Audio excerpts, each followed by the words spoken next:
And we all knew this day was coming. I mean, you see here, Highguard's final update arriving soon. Thank you for playing with us. And when you put it in this context and you see this kind of screenshot in game, it's kind of sad that people are going to be out of a job. But hey, listen, you guys were touting. Remember that email, that long dev post that one of the lead designers for the game posted, and he was bragging about how, this game will not fail. I don't see how this game could, this is going to be one of the greatest games that comes to market.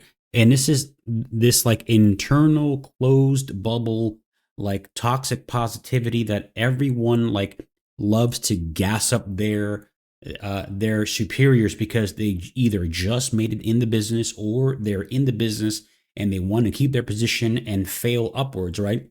Because this was probably made at a time, maybe 2, 3, 4 years max.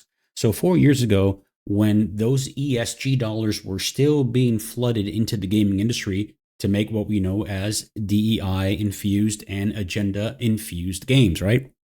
And so when you put it like that, when you see this, he's holding a little Care Bear, a little Ewok, right? It's really sad. And today we're sharing difficult news. We have made the decision to permanently shut down Highguard on March 12th. Since launch, more than 2 million players stepped into Highguard's world. You shared feedback, created content, and many believed in what we were doing. For that, we are deeply grateful. Despite the passion and hard work of our team, we have not been able to build a sustainable player base. And keep in mind, I'm going to show something later, right? A sustainable player base to support the game long term. Servers will remain online until March 12th. We hope you'll jump in with us one more time to show your support and get those final great matches in while you still can. The team is excited to release one final game update to enjoy in the meantime. In the remaining life of the game, we'll be adding a new warden, a new weapon, account level progression, and skill trees. Full patch notes are coming. We are targeting tonight or tomorrow morning for patch release. And so we saw this coming. And when you look at today's player base, like right now, this is pretty sad, my boys. 2 months ago, barely 2 months ago. So when the game will be shut down on March 12th, it'll be only 46 days from January 26th until March 12th. And, it lasted longer than Concord. Look, Concord only lasted 2 weeks before Sony pulled the plug. This lasted, almost a month and a half, right? And so when you look at this player drop-off, that is 99.69%, only about 0.31% of the peak player base is currently active. Bro, this is probably like studio heads, people in the studio. And we heard that they had to let go a lot of the staff. And it's come down to probably 20. So it's skeleton crew is keeping, the lights on for now. But like I said today, they just announced and everybody's chiming in. So here we go, and the Wikipedia page just got updated on January 26, 2000. Actually, the studio announced that the game will be shutting down on March 12th, 2026. So it is official. And listen, I made a video on this on January 27th. This is one day. This is one day after it launched. And already overnight, I saw that it was a 92% drop-off rate from the peak of 97,249 all the way down to 81,33. That is not a market correction. That is people trying the game out and then saying, listen, this is not for me, right? And so, my bros, it looks like the Concordian timeline is real. It needs to be updated because now we have Marathon that's coming out this Thursday, and then we have this new game, Horizon Hunters Gathering, which nobody really asked for, and it's completely queer-coded with the purples and the blues and the pinks, and you know what that means, right? And so I just saw this right here. And before I continue, Pirate Nation, he posted this earlier today. If you're not following him for news, you should. He's posting like 25 or 30 times a day. I'm sure you guys already know who this is. And just the memes write for themselves. And this is PC Gamer. And of course, this did not age poorly. I mean, this aged poorly, excuse me. Highguard didn't flop, of course. Now it's being closed. The Trilogia Concord.